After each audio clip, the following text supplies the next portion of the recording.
నమస్తే ఎంటీవీ మరియు పీసీఎన్ వార్తలకు స్వాగతం. నేను మీ శిరీష. ముందుగా ముఖ్యాంశాలు. కడపలో రామ్ చరణ్ కార్ పైకి ఎక్కిన అభిమానులు. వైసీపీ ప్రభుత్వం ఎస్సీలను మోసం చేసింది. కడప ఎమ్మెల్యే మాధవిరెడ్డి. అర్జీదారుల సమస్యలను పరిష్కరించాలి. రెవెన్యూ అధికారి విశ్వేశ్వర నాయుడు. ప్రజా సమస్యల పరిష్కారమే ధ్యేయంగా పనిచేయాలి. నగరపాలక సంస్థ కమిషనర్ మనోజ్ రెడ్డి. కడప దర్గాలో వైఎస్ షర్మిల ప్రార్థనలు. త్వరలో ఏపీఎస్ఆర్టీసీలో ఉద్యోగాలు భర్తీ చేస్తాం. మంత్రి మండిపల్లి. ఏఐఎస్ఎఫ్ కడప జిల్లా నూతన కమిటీ ఎన్నిక. రాయలసీమలోని సంస్థలను తరలిస్తే ఉద్యమిస్తాం. Rayalaseema communist party. అఖిల భారత విద్యార్థి సమాఖ్య ఏఐఎస్ఎఫ్ కడప జిల్లా అధ్యక్షుడిగా కె శివశంకర్ ను, ప్రధాన కార్యదర్శిగా గుజ్జుల వలరాజును ఏకగ్రీవంగా ఎన్నుకున్నారు. కడపలో జరిగిన మహాసభల్లో వీరితో పాటు కార్యవర్గ సభ్యులను సోమవారం ఎన్నుకున్నారు. ప్రభుత్వాలు అనుసరిస్తున్న విద్యా వ్యతిరేక విధానాలపై పోరాటాలకు సన్నద్ధం కావాలన్నారు. నూతన జాతీయ విద్యా విధానం రద్దు చేయాలన్నారు. అర్జీదారుల సమస్యలను అర్జీదారుడు సంతృప్తి చెందేలా సమస్యలను వేగవంతంగా పరిష్కరించాలని అన్ని శాఖల అధికారులను జిల్లా రెవెన్యూ అధికారి విశ్వేశ్వర నాయుడు ఆదేశించారు. కడప కలెక్టరేట్ లో సోమవారం ప్రజా సమస్యల పరిష్కార వేదిక కార్యక్రమంలో ప్రజల నుంచి ఫిర్యాదులను స్వీకరించారు. ఫిర్యాదుదారుల విజ్ఞప్తులను సంబంధిత అధికారులు క్షేత్రస్థాయిలో క్షుణ్ణంగా పరిశీలించి పారదర్శకంగా విచారణ చేసి పరిష్కరించాలన్నారు. ప్రజా సమస్యల పరిష్కారానికి చొరవ చూపాలని నగరపాలక సంస్థ కమిషనర్ మనోజ్ రెడ్డి ఆదేశించారు. కడప నగరపాలక సంస్థ కార్యాలయంలో ప్రజా ఫిర్యాదుల పరిష్కార వేదిక ద్వారా ప్రజల నుంచి ఫిర్యాదులు స్వీకరించారు. వెంటనే సంబంధిత అధికారులకు ఆదేశాలు ఇస్తూ ప్రజల ఫిర్యాదులను పరిశీలించి విచారించి న్యాయం చేయాలన్నారు. సమస్యల పరిష్కారంలో నిర్లక్ష్యం చేయకూడదన్నారు. రాష్ట్రంలో ఆర్టీసీలో డ్రైవర్ల కొరత ఉందని మంత్రి రాంప్రసాద్ రెడ్డి అన్నారు. 1275 డ్రైవర్లు, 789 మంది కండక్టర్ల కొరత ఉందని అసెంబ్లీలో అన్నారు. కొత్త ఎలక్ట్రిక్ బస్సులు తీసుకురావడానికి చర్యలు తీసుకుంటామని తెలిపారు. ఈహెచ్ఎస్ ద్వారా సదుపాయాలన్నీ అందడం లేదని, రిఫరెన్స్ సరిగా జరగడం లేదని తమ దృష్టికి వచ్చిందన్నారు. దీనిపై చర్యలు తీసుకుంటామని, గత ప్రభుత్వంలో బస్టాండ్లకు నిధుల కొరత ఉందన్నారు. ట్రాన్స్పోర్ట్ మినిస్టర్ గారు. ధన్యవాదాలు అధ్యక్ష. గౌరవ సభ్యులు అడిగిన ప్రశ్నకు సమాధానం అధ్యక్ష. ఏ ప్రశ్నకు సమాధానం? అవును అధ్యక్ష, ఏపీఎస్ఆర్టీసీలో డ్రైవర్లు మరియు కండక్టర్ల కొరత ఉంది అధ్యక్ష. ముఖ్యంగా డ్రైవర్ల కొరత 1275, అలాగే కండక్టర్ల కొరత 789 అధ్యక్ష. ఆర్టీసీలో పాత బస్సులు తొలగించి వాటి స్థానంలో కొత్త బస్సులను ప్రవేశపెట్టడం ఆనవాయితీగా వచ్చే కార్యక్రమం అధ్యక్ష. గత 4 సంవత్సరాల్లో గత ప్రభుత్వం ఎప్పుడు ఒక్క బస్సు కూడా కొనలేదు అధ్యక్ష. ఎన్నికలకు ముందు 1489 బస్సులను ఆర్డర్ పెట్టడం జరిగింది అధ్యక్ష. దానిలో భాగంగా కేవలం 744 బస్సులు మాత్రమే ఈరోజు ఆర్టీసీలే కొత్త బస్సులు రావడం జరిగింది అధ్యక్ష. అలాగే గౌరవ ముఖ్యమంత్రి వర్యులు చంద్రబాబు నాయుడు గారి ఆదేశంతో ఇప్పుడు ఎలక్ట్రికల్ బస్సులను కూడా ఏపీఎస్ఆర్టీసీలో తెచ్చేదానికి ప్రభుత్వం చర్యలు తీసుకుంటా ఉంది అధ్యక్ష. అలాగే బి ప్రశ్నకు సమాధానం అధ్యక్ష. 1/1/2020లో ప్రజా రవాణా వ్యవస్థ ఏపీఎస్ఆర్టీసీని విలీనం చేయడం జరిగింది అధ్యక్ష గవర్నమెంట్ లో. దాని కింద ఈహెచ్ఎస్ స్కీమ్ ఏదైతే ఉందో అందరికీ రాష్ట్ర ప్రభుత్వం ఉద్యోగస్తులకు ఎలా దక్కుతా ఉందో ఆ స్కీమును ఈ రోజు ఏపీఎస్ఆర్టీసీ కార్మికులకు కూడా అందుతా ఉంది అధ్యక్ష. అలాగే దీంట్లో కొన్ని లోటుపాట్లు అయితే ఉన్నాయి అధ్యక్ష. ఈహెచ్ఎస్ పనులు చేసేవారికి కానీ గతంలో ఉన్న కొన్ని మంచి సదుపాయాలు వాళ్ళకు అందడం లేదని కార్మికులు చెప్పడం ఒక సమస్యగా ఉంది అధ్యక్ష. అలాగే మెడిసిన్ సప్లై విషయంలో రెఫరల్ సిస్టంలో కూడా లోపాలు ఉన్నాయనేది కూడా మా దృష్టికి వచ్చింది అధ్యక్ష. అలాగే రిటైర్డ్ ఉద్యోగస్తులు పూర్తిగా మెడికల్ సదుపాయాలు లేకుండా చూశారని అక్కడ రిటైర్డ్ అయిన కార్మికులు కూడా మా దృష్టికి తీసుకురావడం జరిగింది అధ్యక్ష. అలాగే సిడి ప్రశ్నకు సమాధానం అధ్యక్ష. ఆర్టీసీలో అవుట్సోర్సింగ్ విధానంలో పనిచేసిన ఉద్యోగుల సర్వీసులు క్రమబద్ధీకరించే ప్రతిపాదన ప్రభుత్వం వద్ద ఏమీ లేదు అధ్యక్ష. ధన్యవాదాలు అధ్యక్ష. విష్ణుకుమార్ రాజు గారు. కడప దర్గాకు వచ్చిన కాన్వాయ్ పై ఎక్కి కొంతమంది అభిమానులు హల్చల్ చేశారు. విమానాశ్రయం నుంచి వస్తున్న క్రమంలో ఆయన కారు పైకెక్కి హంగామా చేసే ప్రయత్నం చేశారు. అనంతరం హీరోను తాకడానికి ప్రయత్నించగా చరణ్ చిరునవ్వుతో షేక్ హ్యాండ్ ఇచ్చారు. వెంటనే అప్రమత్తమైన భద్రతా సిబ్బంది వారిని కారు నుంచి కిందికి దింపారు. వెంటనే అక్కడి నుంచి పోలీసులు భారీ భద్రత నడుమ దర్గాకు తీసుకుని వెళ్లారు.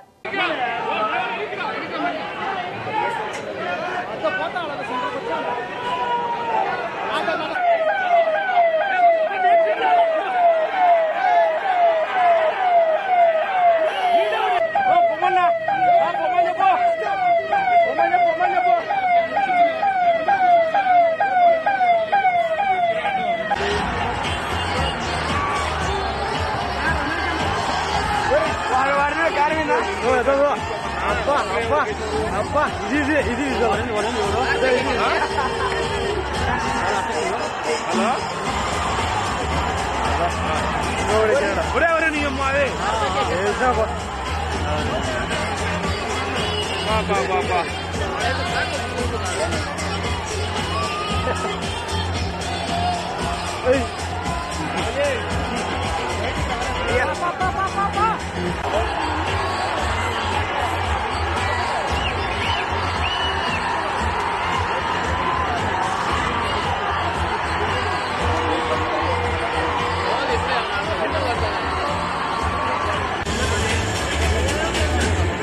సింహాద్రిపురంలోని స్థానిక పోలీస్ స్టేషన్ లో సోమవారం పోక్సో కేసు నమోదు చేసినట్లు ఎస్ఐ తులసి నాగప్రసాద్ తెలిపారు. ఎస్ఐ కథనం మేరకు సింహాద్రిపురం మండలంలోని ఓ గ్రామానికి చెందిన ఓ మైనర్ బాలిక సుబ్రహ్మణ్యం అనే వ్యక్తిని వేధిస్తూ ఉండడంతో అతనిపై పోక్సో కేసు నమోదు చేసినట్లు తెలిపారు. అలాగే కేసు విషయంలో ఇరు వర్గాల మధ్య ఘర్షణ జరగడంతో 10 మందిపై కేసు నమోదు చేసినట్లు ఎస్ఐ తెలిపారు.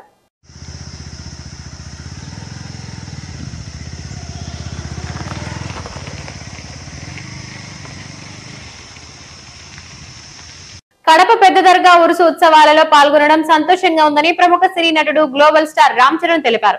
కడప పెద్ద దర్గా ఉరుసు ఉత్సవాలలో ఆయన పాల్గొని ప్రత్యేక ప్రార్థన నిర్వహించారు. అనంతరం నిర్వహించిన ముషాయిరా కార్యక్రమంలో ఆయన పాల్గొన్నారు. గతంలో మగధీర సినిమా అప్పుడు కడప దర్గాకు వచ్చానని ఆయన తెలిపారు. తన స్నేహితుడు దర్శకుడు బుచ్చిబాబుతో కలిసి ఈసారి దర్గాకు వచ్చారన్నారు.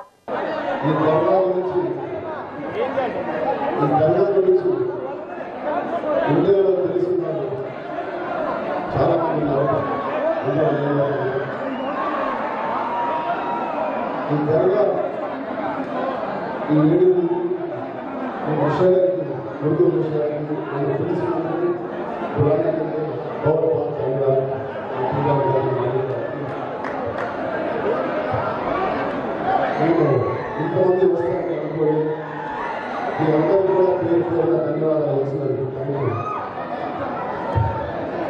నేను బహుశా 12 సంవత్సరాల క్రితం ఇక్కడికి వచ్చాను.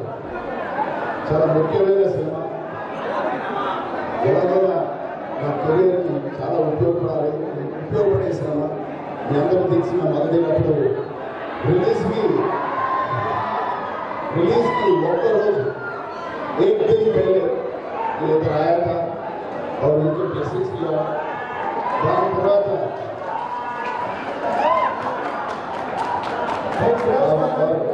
और आप सबको मालूम है कि आ सिनेमा ఎంత పెద్ద హిట్ అయింది. నాకు యువత మంచి స్టార్ట్అప్ తీసుకొచ్చినాను. సో ఈ దర్గాని ఎప్పుడు నేను రుణపడి ఉంటాను. ఇవాళ 80th సంవత్సరం సెలబ్రేషన్ నేను ఊరిలో కూర్చోని పిలిచినందుకు చాలా ఆనందపడ్డాను.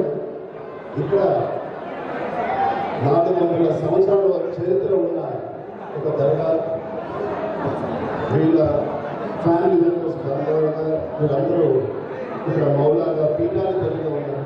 ఇక్కడ ముఖ్యమైన మాట నేను చెప్పాలి, బహుశా ఎక్కడ జరగలేదు. పెళ్లి 12వ సంవత్సరం 12వ పీఠాధిపతిగా మన మాన్యతలు, 11వ సంవత్సరం 11వ పీఠాధిపతిగా ఆయన ఎన్నుకున్నారు. సో ఇలాంటి అభిషేకం వాళ్ళు కలిసి అభిషేకం. హత్యను బాపిన పరమ పవిత్ర పరశురామ పుణ్యక్షేత్రం రాజంపేట మండలం హత్యరాలలో 3వ కార్తీక సోమవారం సందర్భంగా బహుదా నదికి గంగా హారతి కార్యక్రమం అత్యంత వేడుకగా జరిగింది. త్రేత్రేశ్వర స్వామి భక్త మండలి ఆధ్వర్యంలో ఈ వేడుక జరిగింది. గంగా హారతి అనంతరం భక్తులు గిరి ప్రదక్షిణ నిర్వహించారు. వందలాది మంది భక్తులు గిరి ప్రదక్షిణలో పాల్గొన్నారు. లావులూరి రామకృష్ణ భక్తులకు అన్నప్రసాద వితరణ చేశారు.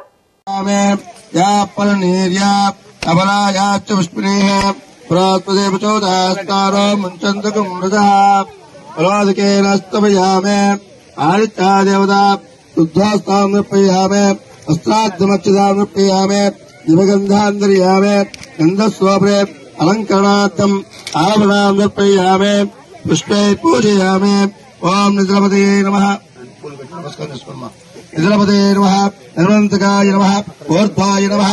ఊర్ధ్వలింగాదేవ హర హర మహాదేవ హర హర మహాదేవ హర హర మహాదేవ హర హర మహాదేవ మహాదేవ శంకర హర మహాదేవ హర మహాదేవ హర మహాదేవ హర మహాదేవ హర మహాదేవ హర మహాదేవ ఓం నమః శివాయ ఓం నమః శివాయ ఓం నమః శివాయ ఓం నమః శివాయ ఓం నమః శివాయ ఓం నమః శివాయ ఓం నమః శివాయ ఓం నమః శివాయ ఓం నమః శివాయ నమః శివాయ ఓం నమః శివాయ ఓం నమః శివాయ ఓం నమః శివాయ ఓం నమః శివాయ ఓం నమః శివాయ ఓం నమః శివాయ ఓం నమః శివాయ ఓం నమః శివాయ హర మహాదేవ శంభో శంకర హర మహాదేవ శంభో శంకర హర మహాదేవ శంభో శంకర మహాదేవ శంభో శంకర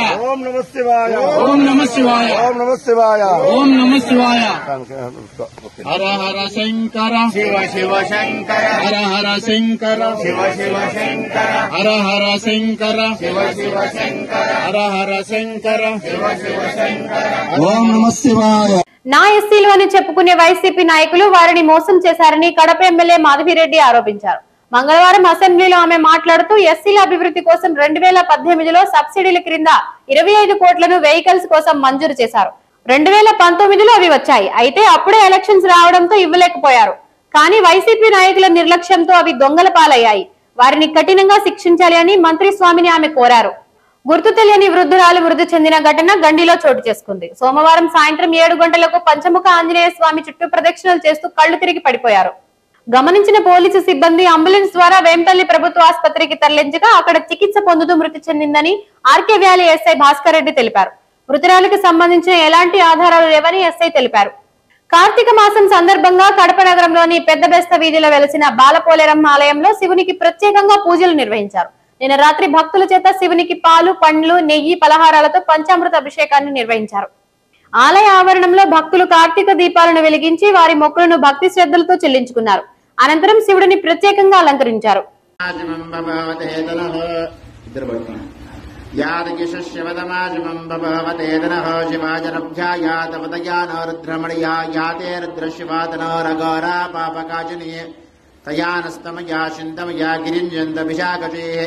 యామి శంకరశస్తే వివశ్యస్తవే శివాంగిరితాంగిరమాహికం శ్రీపురుషం జగత్ శివేన వజధాచ్వా గిరిశాచ వదామసి యదాన సర్వమిజ్జకతో క్ష్మగం సుమన అసత్ అధ్యవచాదితి వక్త ప్రథమాధైవ్యాభిషగ అహీగస్య సర్వాంజన్మయన్నుమయో రాత్రియోజ్యా వ్యాసతే అశ్చపరాత భగవో వపా అచ్చిద్రై కోమలై శుభై తవ పూజాం కరిష్యామి ఏకబిల్వం శివార్పణం కోటికన్యా మహాదానం ప్రియపర్వత కోటయః కాంచనం శైలదానేన ఏకబిల్వం శివార్పణం కాశీక్షేత్ర నివాసం చ హరవైరవ దర్శనం ప్రయాగే మానవం కృత్వా ఏకబిల్వం శివార్పణం. రాష్ట్ర విద్యాశాఖ మంత్రి నారా లోకేష్ ను కడప ఎమ్మెల్యే మాధవిరెడ్డి ఇవాళ కలిశారు. ఈ మేరకు అసెంబ్లీలో మంత్రిని కలిసి రాష్ట్రంలోని 6వ తరగతి నుంచి డిగ్రీ వరకు ఉర్దూ మీడియంలో చదువుతున్న విద్యార్థులకు ఉర్దూ పాఠ్య పుస్తకాలు గత 10 సంవత్సరాలుగా సరఫరా చేయడం లేదన్నారు. వెంటనే సరఫరా చేసేలా సంబంధిత అధికారులకు ఆదేశాలు జారీ చేయాలని వినతి పత్రం అందజేశారు. కార్మిక వర్గంపై దాడులు చేస్తూ కార్మిక హక్కుల చట్టాలను నిర్వీర్యం చేస్తున్న కేంద్ర ప్రభుత్వంపై పోరాటాలకు సిద్ధం కావాలని ఏఐటియుసి జిల్లా ప్రధాన కార్యదర్శి నాగసుబ్బారెడ్డి పిలుపునిచ్చారు. మంగళవారం కడప హోచ్మిన్ భవన్ లో ఏఐటియుసి జిల్లా ఆఫీసర్ బేరర్స్ సమావేశం నిర్వహించారు. ఈ సందర్భంగా ఆయన మాట్లాడుతూ కేంద్ర ప్రభుత్వం వివిధ రకాలుగా పన్నులు పెంచి కార్పొరేట్ సంస్థలకు లాభం చేకూరుస్తున్నారని అన్నారు. రాయలసీమలో ఉన్న వివిధ సంస్థలను అమరావతికి తరలించాలని చూస్తే రాయలసీమలోని అన్ని పార్టీల ప్రజా సంఘాల ప్రతినిధులను ఐక్యం చేసి ప్రత్యక్షంగా ఉద్యమిస్తామని రాయలసీమ కమ్యూనిస్టు పార్టీ రాష్ట్ర కార్యదర్శి రవిశంకర్ రెడ్డి, సిపిఐ జిల్లా కార్యదర్శి గాలిచంద్ర అన్నారు. కడప ప్రెస్ క్లబ్ లో నిర్వహించిన రౌండ్ టేబుల్ సమావేశంలో మంగళవారం వారు మాట్లాడారు. గత 5 సంవత్సరాల జగన్ పరిపాలనలో రాయలసీమకు తీవ్రమైన అన్యాయాలు జరిగినాయని చెప్పి ప్రజలు భావించి తెలుగుదేశం కూటమికి పెద్ద ఎత్తున మద్దతు ఇచ్చి ఈ ప్రాంతంలో ఉన్నటువంటి సీట్లన్నింటినీ ఏకపక్షంగా కట్టబెడితే తెలుగుదేశం పార్టీ మరింత మేలు చేస్తుందని, రాయలసీమ ప్రాంత ఈతి బాధలని, కష్టాలని, కన్నీళ్ళని తుడుస్తుందని ఆశించినాం. కానీ జరుగుతున్నది వేరుగా కనపడతా ఉన్నది. వచ్చిన 5 నెలల కాలంలోనే మొదటగానే ఎంఎస్ఎంఈ కొప్పర్తి పారిశ్రామిక వాడ నుంచి తరలిస్తానమని చెప్పారు. ఈరోజేమో చాలా సంఖ్యలో కనబడతా ఉన్నాయి. కర్నూలులో ఏర్పాటు చేసినటువంటి మానవ హక్కుల కమిషన్ కార్యాలయాన్ని, సిబిఐ కోర్టుని, విద్యుత్ నియంత్రణ మండలి కార్యాలయాన్ని, లా యూనివర్సిటీని, ఇతరత్ర న్యాయ సంబంధిత కార్యాలయాలన్నింటినీ అమరావతికి తరలించే ఏర్పాట్లు జరుగుతున్నాయన్న ప్రచారం, తీవ్రమైన ఆందోళనని మొక్కలు చేసి తరలిస్తాం అన్నప్పుడు మీరు ఎంతైతే బాధపడ్డారో, వేదన అనుభవించినారో, ఆందోళన చెందినారో అంతకు మించిన ఆందోళన మాకుంది. ఎందుకంటే రాయలసీమ అనాదిగా మోసానికి, కుట్రలకి, అన్యాయాలకి గురైంది. నీళ్ల విషయంలో కానీ, రైల్వేల విషయంలో కానీ, ప్రాజెక్టుల విషయంలో కానీ, పరిశ్రమల విషయంలో కానీ రాయలసీమకు జరిగినంత మోసం, అన్యాయం భారతదేశంలో ఇంకొక గడ్డకు జరగలేదు అన్న సత్యాన్ని అందరూ గుర్తించాలని చెప్పి నేను చెప్పదలుచుకున్నాను. రాయలసీమకు సంబంధించినటువంటి గతంలో నీటిపారుదల ప్రాజెక్టులకు సంబంధించి నికర జలాలు కావచ్చు, ప్రాజెక్టుల పూర్తి కావచ్చు, కడప ఉక్కు పరిశ్రమ కావచ్చు, పారిశ్రామిక అభివృద్ధి కావచ్చు, విభజన హామీలు కావచ్చు, వీటిలో ఏ ఒక్కటి కూడా అమలు కాకపోగా ఈ 5 మాసాల కాలంలోనే చంద్రబాబు నాయుడు ప్రభుత్వం ఇవన్నీ తీసేసుకొని రద్దు చేస్తే, కాబట్టి రాయలసీమ అన్ని విధాల దగాబడినటువంటి, వెనకబడినటువంటి, కరువు, వలసలు, ఆత్మహత్యలకు నిలయంగా మారినటువంటి ఈ ప్రాంతాన్ని ఏమాత్రం ఉపేక్షించినా, నిర్లక్ష్యం చేసినా, వివక్షత ప్రదర్శించినా కూడా పాలక ప్రభుత్వాలకు తగిన బుద్ధి చెప్పే రోజులు దగ్గర పడతాయని హెచ్చరిస్తా ఉన్నాం. బద్వేలు పురపాలక పరిధిలో నిర్వహిస్తున్న పారిశుద్ధ్య పనులు కమిషనర్ నరసింహారెడ్డి మంగళవారం పర్యవేక్షించారు.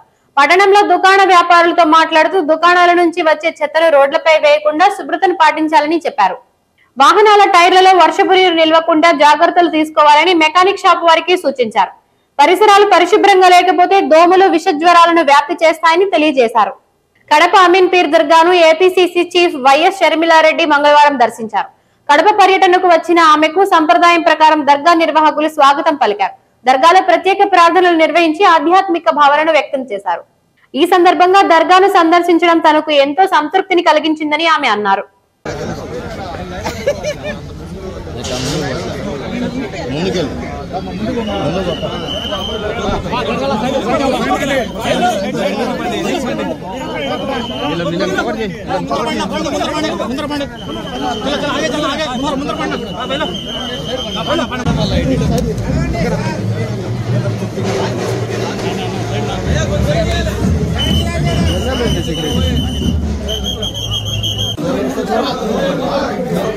గాలవీడు మండలంలో జిల్లా కలెక్టర్ మంగళవారం పర్యటించారు. ఎంపీడీఓ కార్యాలయంలో జరిగే అధికారుల సమావేశంలో పాల్గొన్న కలెక్టర్ పలు రికార్డులను తనిఖీ చేశారు. స్థానిక సమస్యలపై చర్చించారు. ప్రజా సమస్యలను నిర్లక్ష్యం చేస్తే సహించబోమని హెచ్చరించారు. ఎప్పటికప్పుడు వచ్చిన సమస్యలను వెంటనే పరిష్కరించాలన్నారు. ఈ కార్యక్రమంలో ఎంపీడీఓ, వీఆర్ఓలు, మండలాధికారులు పాల్గొన్నారు. చంద్రబాబు ప్రభుత్వం ఎన్నికల హామీ మేరకు అర్హులైన పేదలందరికీ నగరంలో 2 సెంట్ల ఇంటి స్థలం, ఇంటి నిర్మాణంకు 5 లక్షల రూపాయలు వెంటనే మంజూరు చేయాలని సిపిఐ నగర కార్యదర్శి ఎన్ వెంకటశివ డిమాండ్ చేశారు. అర్హులైన పేదలందరికీ ఇళ్ల స్థలాలు ఇచ్చేందుకు చంద్రబాబు ప్రభుత్వం ఎన్నికల హామీ మేరకు ఇళ్ల స్థలాల అర్హుల జాబితా పంపిణీపై కసరత్తు చేయాలన్నారు. గత వైసీపీ ప్రభుత్వం హయాంలో పేదలకు సెంటు చొప్పున ఇళ్ల స్థలాల పట్టాలు ఇస్తే ఆయా ఇళ్ల స్థలాలు నగరానికి సుదూరంగా నివాసయోగ్యం కాని ప్రాంతాల్లో కేటాయించడం జరిగిందన్నారు. ఈ వార్తలు ఇంతటితో సమాప్తం. తిరిగి రేపు ప్రసారమయ్యే వార్తల్లో మళ్ళీ కలుద్దాం. అంతవరకు సెలవు.